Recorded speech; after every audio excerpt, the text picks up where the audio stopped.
warahmatullahi wabarakatuh. Selamat bertemu kembali bersama Ibu. Seperti biasa, sebelum kita belajar, kita berdoa dulu ya dengan mengucap basmalah bersama-sama. Bismillahirrahmanirrahim.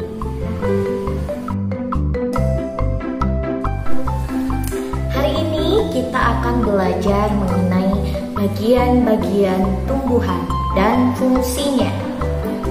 Bagian yang pertama yaitu ada akar.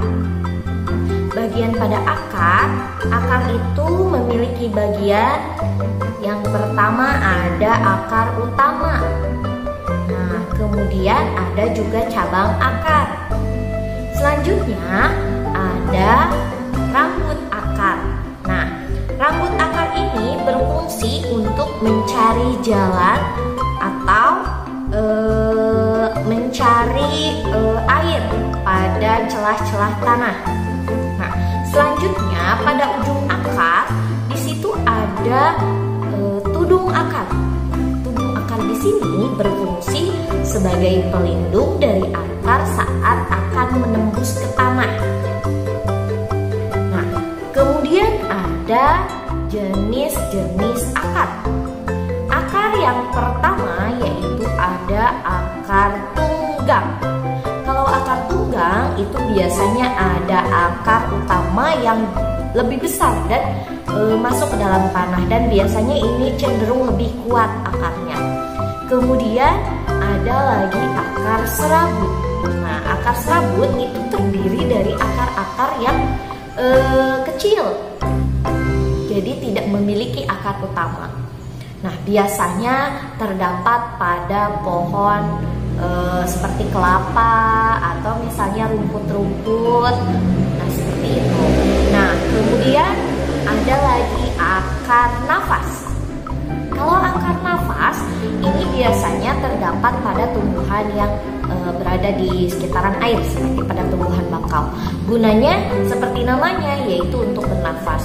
Kemudian ada lagi akar gantung. Nah, akar gantung itu berarti dia menggantung di atas pohon. Nah, ini biasanya terdapat pada pohon beringin.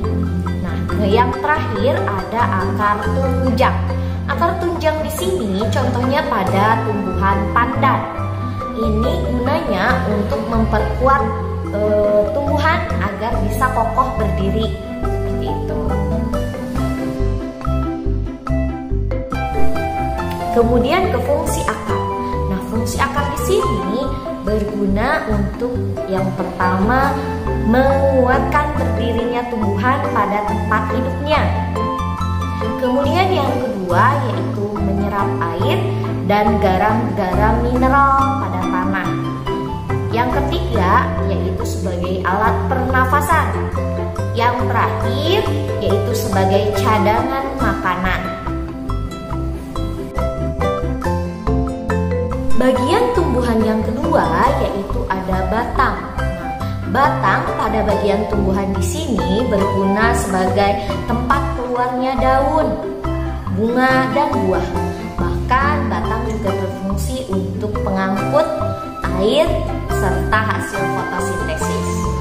Nah, bagian-bagian batang di sini pada gambar ada bagian yang paling sering atau misalnya paling penting itu ada bagian xilem dan phloem. Nah, untuk xilem itu berfungsi sebagai alat pengangkut air. Jadi, air yang diambil dari tanah kemudian dialirkan menuju ke akar dan dialirkan menuju ke xilem. Nah, kemudian ada bagian phloem. Nah, kalau phloem ini berguna untuk mengalirkan hasil makanan atau hasil fotosintesis ke seluruh bagian tumbuhan.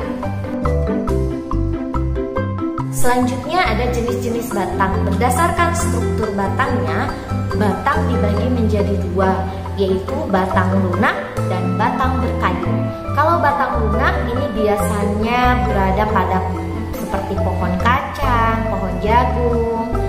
Nah, kalau misalnya batang berkayu itu biasanya pada pohon-pohon yang lebih kuat seperti pada pohon mangga, pohon kelapa. Seperti itu. Nah, ini yang pertama yaitu sebagai penyokong tumbuh-tumbuhan. Yang kedua yaitu sebagai alat untuk mengalirkan atau mengangkut makanan hasil fotosintesis ke seluruh tubuh.